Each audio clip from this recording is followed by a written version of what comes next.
अस्सलाम वालेकुम and good morning. Welcome back to my channel once again. काफ़ी दिनों से बादल बहुत ज़्यादा बने हुए हैं, बहुत ज़्यादा है, लेकिन स्टिल गर्मी है और कुछ पता नहीं चल रहा कि ये गर्मी कब ख़त्म होगी और ये गरजते हुए बादल कब बरसेंगे।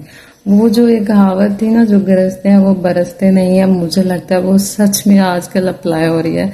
गरज तो सब रहे हैं यहाँ पे, मतलब गरज तो रहे हैं बादल, बट बरस नहीं रहे।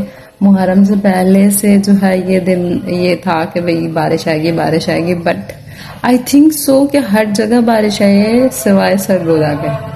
सो आज मैं आपके लिए इतनी मजे की वीडियो लेके आई हूँ जिसके जरिए आप ये पता चल कर लेंगे कि आपके माइंड में एक्चुअली में क्या कुछ चल रहा है। यार, माइंड के तीन जो है वो पार्ट्स होते हैं, यानी तीन तरह के माइंड होते हैं हमारे दिमाग के अंदर: unconscious, conscious and subconscious.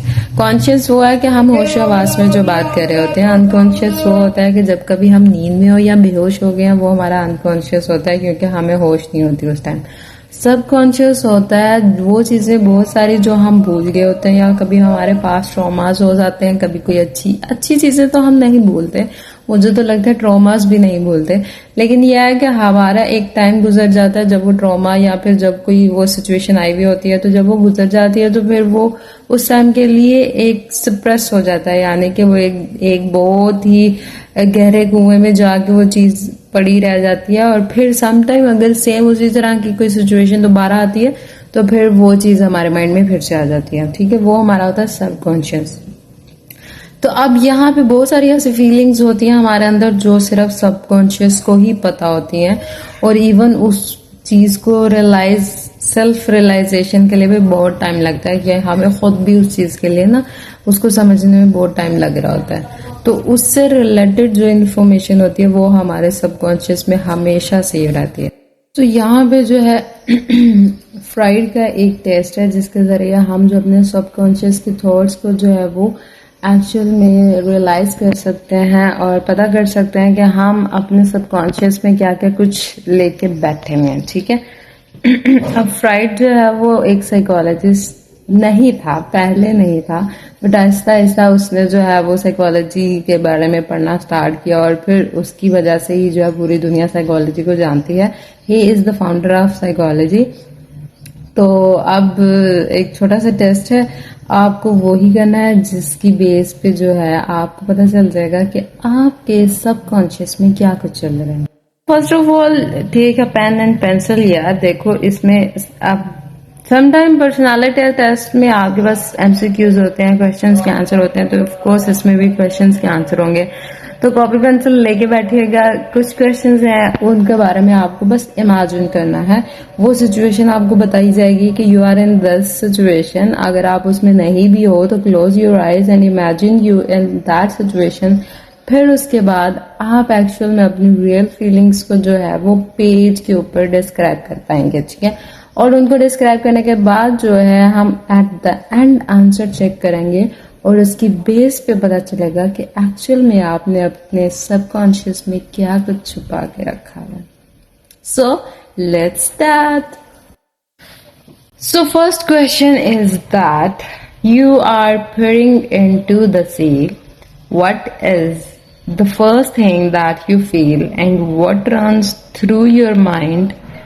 If needed, you can close your eyes to better understand your emotions. यानी कि आप जो है वो समुंदर में झांक रहे हैं। ठीक है, तो आपने कौन सी ऐसी चीज देखी और फील की उस टाइम, ठीक है, जो आपके माइंड में सबसे पहले आएगी। तो आप अपनी आंखें बंद करें और इमेजिन करें कि आप फिर उसके बाद आपको क्या कुछ फील हो रहा है वो सब कुछ आपको लिखना है पेज के ऊपर। लिखने से पहले आंखें खोलें।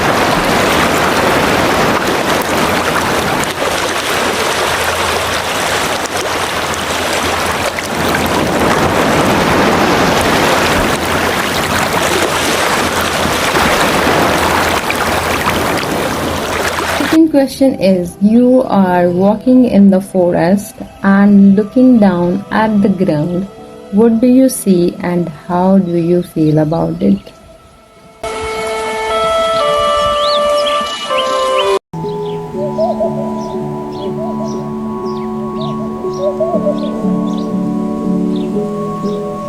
Number 3. How and what do you feel when you watch seagulls fly above your head? Everyone know about seagulls. Everyone know about जन्नत के पत्ते. So I don't think so कि इस चीज को भी describe कर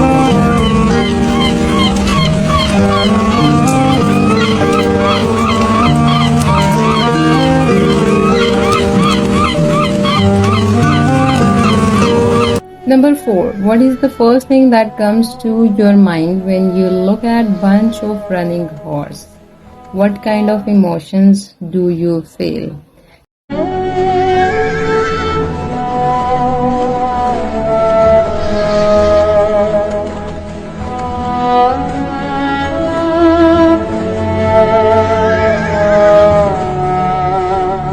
Number 5. You are in the desert and there is a wall in front of you.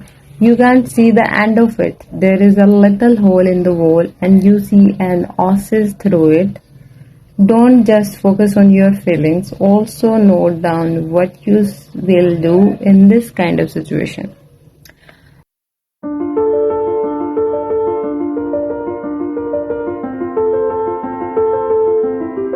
Number 6.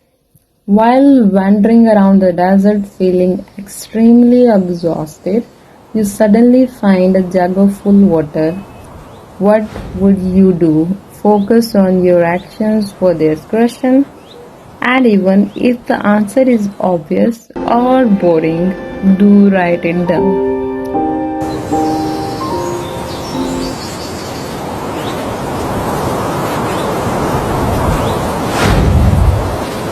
Number 7. You are lost in the forest at night. Suddenly you find a house with lights on. What would you do?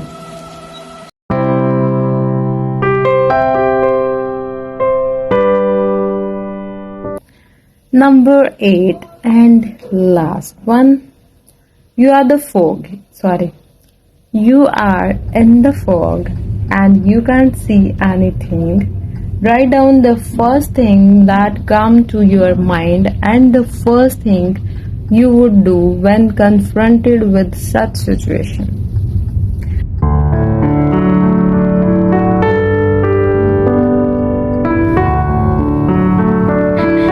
Finally हर किसी ने questions के answer लिख लिए होंगे और मतलब अपनी फीलिंग्स और थॉट्स लिख लिए होंगे. Let's go toward the answer. उससे पहले मैं एक हम सुन रही थी, अचानक से मेरे माइंड में आई, तो मैं उसकी 2 लाइंस पढ़ूंगी कि ना तेरा खुदा कोई और है, ना मेरा खुदा कोई और है, ये जो रास्ते हैं जुदा जुदा, ये मामला कोई और है. तो मुझे बताइएगा ज़रूर कि मेरी आवाज़ कैसी लगी है. ठीक है, तो let's go toward the answers. Number 1. जो भी आपने फीलिंग्स लिखी हैं, what would be your response about number 1? This is your attitude toward life and your emotions and your needs and wants. यानी कि आप जिंदगी को कैसे सोच रहे हैं कि जिंदगी एक्चुअल में कैसी होनी चाहिए, या फिर आपकी जिंदगी कैसी है और आपकी ज़रूरियात कैसी हैं और आपको क्या चाहिए, आप क्या चाहते हैं और आपकी इमोशंस क्या हैं, आप कैसी फीलिंग्स रखते हो अपनी प्रेजेंट लाइफ के बारे में. Okay. And number 2, this is the way you feel about your family. यानी आप अपनी फैमिली के बारे में क्या सोच रहे हो कि भाई किस तरह की फैमिली है, स्ट्रिक्ट है, अच्छी है, बुरी है, या जैसे भी है, लविंग है, केयरिंग है, इस तरह से. तो ये फैमिली के टूवर्ड हमारी फीलिंग्स होती हैं. हम बच्चों की फीलिंग्स होती हैं, हमारे पेरेंट्स हमें किस तरह से ट्रीट कर रहे होते हैं, हमारे सिबलिंग्स हमें किस तरह से ट्रीट कर रहे होते हैं, ये हमारी फीलिंग्स ये होती हैं. तो समटाइम हम आंसर इस तरह से देते हैं, बट एक्चुअल में जो है वो रियल प्रोडक्शन अगर की जाए तो वो हमारी एक्चुअल फीलिंग होती है जो उस सिचुएशन के बारे में हमें बता रही होती है. Okay. Number 3, your attitude toward women. अब यहाँ पे यह है कि वुमेन के बारे में, तो वुमेन अगर इस क्वेश्चन का आंसर दे रही हैं तो वो सोचेंगे फिर ये हमारे बारे में तो है नहीं. याद देखो, हम लड़कियां भी लड़कियों के बारे में सोच रही होती हैं कि ठीक है वो लड़की ऐसी है, वैसी ऐसी है, ठीक है, लड़के, अब इस सिचुएशन में ये है कि आपने, अगर लड़के हो, आपने जो आंसर दिया आपकी फीलिंग्स वैसी होंगी उस किसी भी लड़की की तरफ, ठीक है। और अगर किसी लड़की ने आंसर किया तो इट मीन उसके माइंड में भी कुछ थिंकिंग होगी सेम जेंडर को लेके, तो ये उस बेस पे आंसरेबल है कि आप सेम जेंडर को लेके किस तरह से जो है वो सोचती हैं।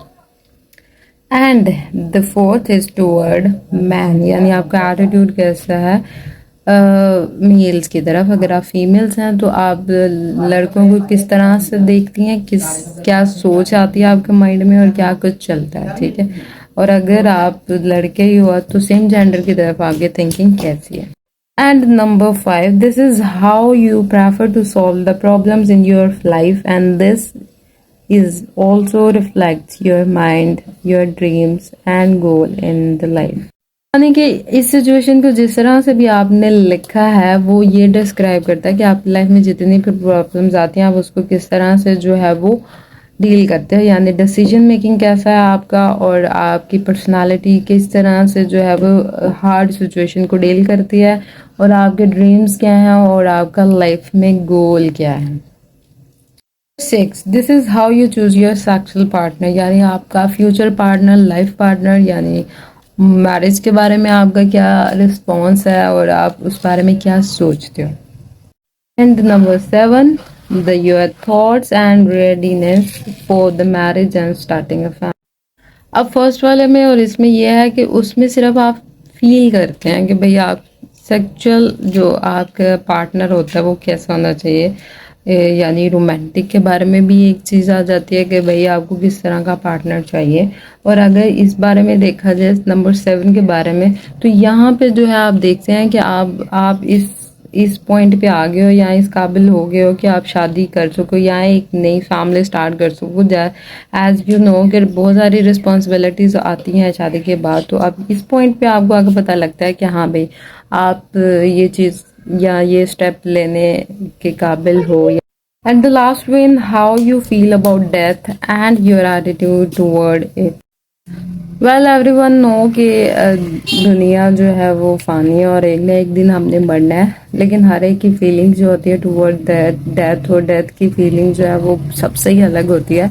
तो अब आप क्या सोचते हैं कि डेथ के बारे में कि क्या एक्चुअल में डेथ क्या चीज़ है, या फिर किस तरह की होनी चाहिए, या फिर आप डर है या जो भी है इस चीज़ को जो है आप डिस्क्राइब करते हो। और ये सब आपके सबकॉन्शियस में होता है कि आपको जो है वो डेथ के बारे में क्या कुछ फील होता है जब आप उस चीज़ के बारे में सोचते।